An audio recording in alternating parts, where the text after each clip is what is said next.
Tiens, gâté ça. Wow! Wow! C'est bon, j'ai dompté le pigeon. Sonic Adventure 2 Bataille, ou en portugais, Aventura Sonora 2 Batalha. sorti en 2001 sur Dreamcast, puis plus tard sur GameCube, et toujours édité par... Et on va voir ce que ça donne, mais 23 ans plus tard. Allez, on va lancer le jeu, et je vous préviens, mais on va assister à l'une des cinématiques les plus emblématiques du jeu vidéo.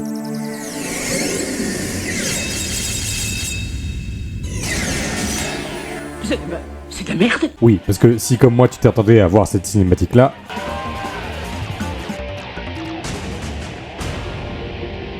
Eh ben non, c'est pas la bonne version. Allez putain, ça part sur un avis négatif. Parce que oui, il y a deux versions. Il y a Sonic Adventure 2 sorti sur ça, et Sonic Adventure 2 Battle sorti sur GameCube. Et si vous voulez la version Battle, eh ben ça vous coûtera juste 2,99€ de plus. C'est honteux.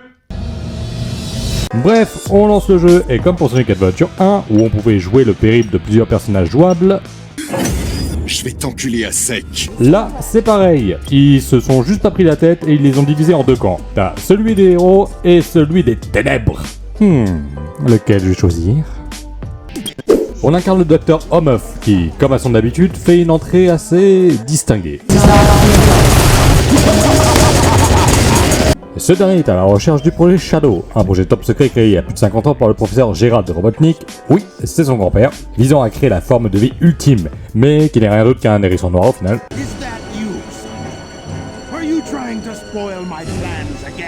Et va savoir pourquoi, mais pourquoi tout le monde semble souffrir d'un daltonisme et d'une sévère myopie pour pas être capable de faire la différence entre Sonic et Shadow?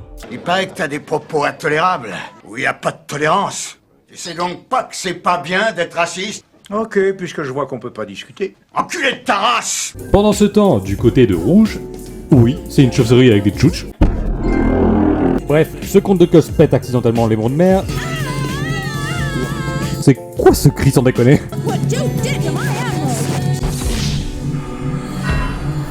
Eggman découvre l'existence de la colonie de l'espace appelée l'Arche, créée encore une fois par son grand-père. On finit par arriver dans la station spatiale où Shadow nous y attend bien sagement. Il nous révèle que la colonie est aujourd'hui abandonnée, mais servait autrefois de laboratoire pour y créer des armes de destruction massive. Super! Pour la plus dangereuse entre elles, appelée l'Eclipse Cannon. Une arme capable d'éclater la Terre si toutes les 7 émeraudes du chaos sont réunies. Tu sens cette odeur? Ça sent le fion de la Terre après qu'on l'ait ravagé. Et c'est à partir de là que Rouge, Shadow et Eggman font alliance pour réunir les 7 émeraudes du chaos et devenir les maîtres du monde. Du côté de la Team Hero, Sonic lui est arrêté, mais il parvient quand même à s'évader un hélicoptère en plein vol. C'est cool, mais tu comptes faire comment maintenant?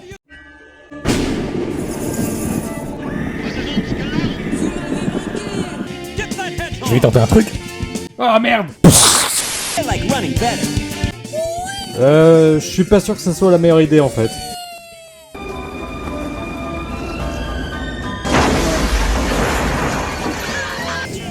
Oh, elle pète la classe cette mission quand même. Enfin, si on prend pas en compte le nombre de civils qu'on a tués sur notre passage. Par rapport aux militaires, ça reste une goutte de pisse dans les toilettes.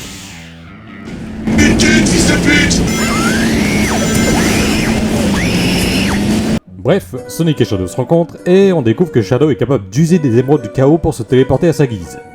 Et puis, Sonic se refait gauler par les militaires. Du côté de Tails, on a le droit à une scène d'exposition aussi subtile que les pires nanars des années 2000, où Tails nous raconte allègrement ses impressions. Mec, coupe le moteur, je comprends rien. J'ai oublié de préciser, mais dans la grande majorité des cinématiques, je comprends rien à ce que disent les personnages. Soit la musique est automatiquement trop forte. Quoi? Parle plus fort, on t'entend pas. Soit il y a carrément des bruits parasites qui s'ajoutent au dialogue.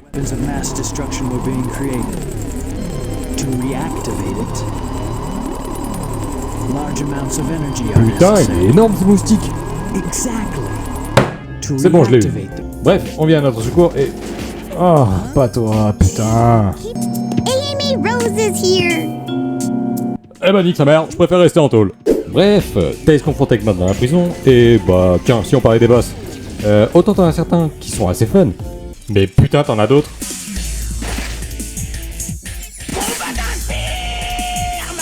Et vu qu'on peut incarner les deux teams, eh bien on se retrouve avec différents points de vue. Ce que je trouve perso intéressant, mais du coup tu te retrouves forcément à jouer des boss. Mais bon, malheureusement des fois t'as plus le sentiment de te battre contre cette putain de caméra que l'adversaire. Allez, baisse ta mère. Après, faut que je l'admette, des fois j'ai des petits moments de surprise. Qu'est-ce qui se passe? Bref, Eggman, le plus gros terroriste de tous les temps, fait péter sans gêne l'île militaire, et nos héros ont tout juste le temps de s'enfuir de l'explosion. Putain, c'est plus une bombe nucléaire, c'est une météorite le truc. Bon, allez, assez parlé d'histoire, pour le moment, on va parler du gameplay. Et les missions avec Eggman et Tails, c'est un peu du beat'em up. Ça tire des balles de partout, et tu vas pas me faire croire que ça, c'est pas des boules de qui. Les missions avec Rouge Knuckles, c'est de la chasse au trésor. Et j'avoue que c'est mes missions préférées. Enfin, c'est mes préférées jusqu'au moment où Rouge décide de pas taper des putains de bruits étranges.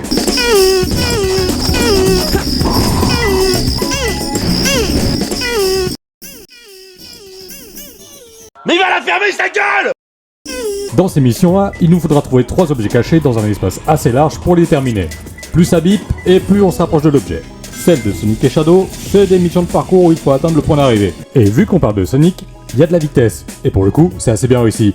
Le tout reste assez plaisant avec des accélérateurs à foison, certains ennemis alignés pour notre plus grand plaisir de sociopathe, et des anneaux que l'on peut traverser pour atteindre des zones inaccessibles. Mais bon, rien n'est parfait car la maniabilité vient ralentir la course. Ou par moments la caméra aussi a du mal à suivre et te fait partir dans le fossé comme après un lendemain de festival sous 40 degrés. Dans chaque mission du jeu, on peut aussi trouver une clé qui donne accès au jardin Chaos.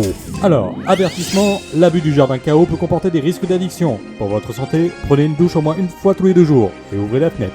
Et qu'est-ce que c'est le jardin Chaos? Eh bien, c'est un endroit où vous pouvez trouver et élever des petits chaos. Des moches comme un cul de singe. Parce que ces petites créatures sont aussi adorables qu'addictifs. On peut les nourrir et les câliner. Et les frapper. Désolé, mais c'est impossible d'illustrer la chose. Regardez-moi cette bouille. À toi, mon petit chaos d'amour d'il y a 20 ans que j'avais appelé démon avec un T, parce que j'étais un putain d'illettré, je te rends hommage. Et à toi que j'avais intitulé comme mon premier chien. Si on est un membre de la Team Hero, plus on les câline, plus ils deviennent blancs, à l'instar des membres de la Team Dark qui deviendront noirs. Parce que oui, en fonction de la team que vous prenez pour interagir avec vos chaos, ce dernier évoluera tel un Pokémon soit en ange pour la Team Hero, soit en démon, ce coup-ci santé, avec la Team Dark. Et suite à ça, vous débloquerez 2 autres jardins, celui des anges et celui des démons. Quand j'étais petit, je préférais largement celui des démons. Mais aujourd'hui, ça me déprime. J'aime trop le paradis, on se croirait en Grèce. Il me manque plus qu'un petit donneur kebab et une petite masseuse parce que j'ai mal au dos.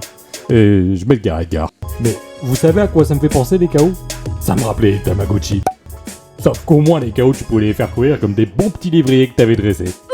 Mon but, et comme plein d'autres joueurs, c'était d'avoir le chaos ultime, celui qui aurait ses stats au max. Puis j'ai grandi, et je me suis rappelé que j'avais un loyer à payer, et que je devais le nourrir aussi accessoirement, c'est bien. Enfin bref, comme je disais précédemment, on a accès à des courses de chaos. Et c'est là ma 3e déception, parce que normalement la version battle du jeu t'offre un autre mode supplémentaire, le mode karaté, où tu peux littéralement envoyer tes chaos se frapper avec d'autres comme un vieux combat de coq clandestin. Mais bon, et comme pour Steam, j'ai qu'à faire une vidéo supplémentaire juste sur la version Battle, hein. On va rentabiliser 2,99€. Ha ha, bande d'enfoirés. Enfin bref, les courses me font quand même bien kiffer aussi. Et on peut choisir les KO qu'on veut et les faire courir. Ou juste tremper. Ça me fait penser à Hal dans Malcolm qui fait des paris sportifs sur son gamin. À vrai dire, je le comprends. Si t'as pas d'instinct paternel ou maternel, de voir ton gamin concourir face à d'autres te donneront inévitablement des comportements de daron. Oui, je suis content que ta mère t'ait pas avalé. Et puis t'as d'autres fois où t'as juste envie de l'enculer. Tibaria, t'es nul. Mais t'es nul, Tibaria. Attends, mais quoi? On peut courir contre des œufs? Je vous pose la question, mais ça reviendrait pas à nous, humains, de courir contre des fœtus? Et je vous parlais des statistiques, mais pour les augmenter, il vous faudra faire des missions dans le jeu normal, pour y ramasser des petits bâtons laser ou des mignons petits animaux tout mignons. L'une des meilleures techniques que j'ai jamais vues pour assurer la rejouabilité ou la durée de vie d'un jeu. Mais passons, retournez au jardin chaos pour y larguer toutes les merdes que vous avez pu trouver, et vous pourrez donner les animaux en sacrifice à votre chaos. Je vais aspirer ton âme par le cul avec une paille. En gros, le chaos va s'imprégner de l'énergie de l'animal ou du bâton pour gagner en niveau. En fonction de ce que vous lui donnez, il prendra en puissance dans différentes compétences. Que ce soit la natation, le vol, la course, la force ou bien l'endurance. Et perso, j'aime bien les chaos de type aquatique. Et en fonction de sa prédominance dans une compétence comme les miens en aquatique, eh bah, ils auront une tête différente et une couleur différente. Bref, c'est varié, j'aime bien. Mais du coup, avec l'assimilation des animaux, votre chaos peut ressembler à ce qu'aurait donné un pan après s'être fait enculer par un gorille. Et pour pousser le vice encore plus loin, on a même une école de chaos, où l'on peut voir le médecin pour savoir en quoi notre chaos a plus de facilité. Ou inversement. De la merde. De la merde. De la merde, de la merde. Eh bah dis donc, t'as le même butin scolaire que ton père. On peut foutre aussi notre KO en garderie pour qu'il apprenne des choses. Et évitez de faire comme moi, d'oublier votre KO là-bas pendant 9 mois s'il vous plaît. Je sais qu'il va revenir. Mais est-ce qu'il va revenir? Et pour finir, on a le petit marché noir de l'école. Tu veux du shit? Bon shit sa mère! Où on peut acheter plein de babioles, comme des œufs de KO, de la bouffe, ou voire même des accessoires. Et vous vous demandez avec quel argent? Bah vous voyez tous les anneaux que vous ramassez à travers l'émission, et bah ça sert de moyen de paiement. Je le répète, mais c'est du putain de génie. Quand notre KO gagne des courses, il peut gagner des petits objets qui serviront au divertissement des KO dans le jardin. Comme la petite télé ou une pelle pour creuser des graines. Eh bien, on va enterrer ta mère la pute. Et pour clôturer ce sujet en beauté, on peut faire s'accoupler nos enfants entre eux.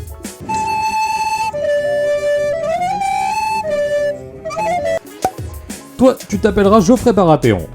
Revenons à l'histoire. Dans une cinématique qui a quand même un peu vieilli, on va pas se mentir, Eggman nous fait une magnifique démonstration de force en utilisant l'Eclipse Cannon.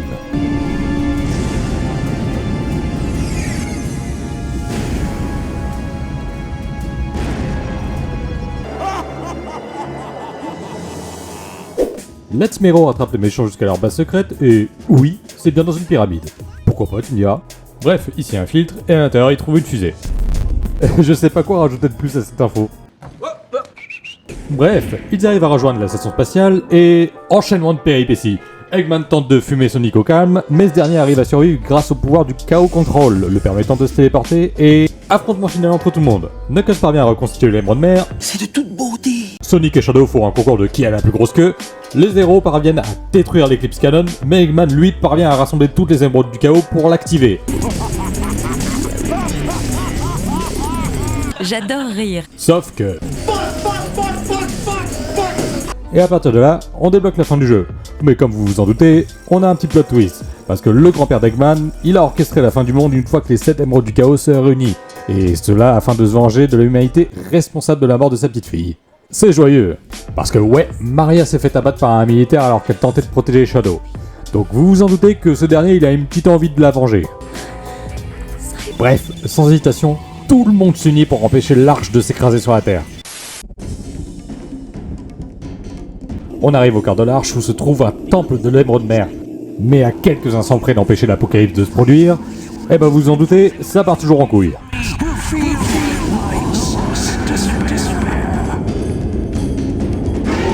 Wow! Eh ben vous voyez ce gros tas de merde préhistorique? Eh ben c'est le prototype de vie ultime du professeur Gérald Robotnik, et ce dernier a juste pour but de foutre la Terre en l'air. Shadow, what are you doing? T'es vraiment le dinosaure le plus dégueulasse que j'ai jamais vu. C'est moche! J'ai une question, mais y a vraiment que moi qui me chiais dessus face à ce boss quand j'étais gamin? Ah, me touche pas avec ta bouche de suceuse. Putain. C'est pas vrai! Putain de bloc de merde!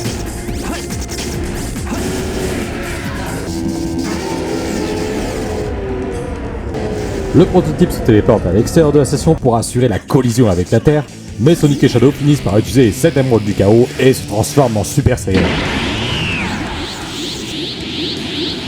Et bref, boss final en vue. On va pas se mentir là-dessus, mais quand les jeux Sonic te mettent de la musique, c'est de la qualité. C'est bien la première fois que je vois un jeu qui propose de percer les ampoules pour tuer un boss final. Ouais, je sais, ça fait mal. Elle est plus qu'une ampoule à toucher. Va au diable, suceuse. Sonic et Shadow utilisent le pouvoir du KO Control pour téléporter l'arche et ainsi donc arrêter totalement sa course. Shadow lui meurt en héros après avoir tenu sa promesse à Maria. So long, Bowser. Et voilà, fin du jeu, tout le monde est vivant, malheureusement, j'aime bien quand ça part en couille. Enfin, si vous voulez avoir vraiment peur, j'ai une compilation des caméos de Big le putain de chat dans le jeu.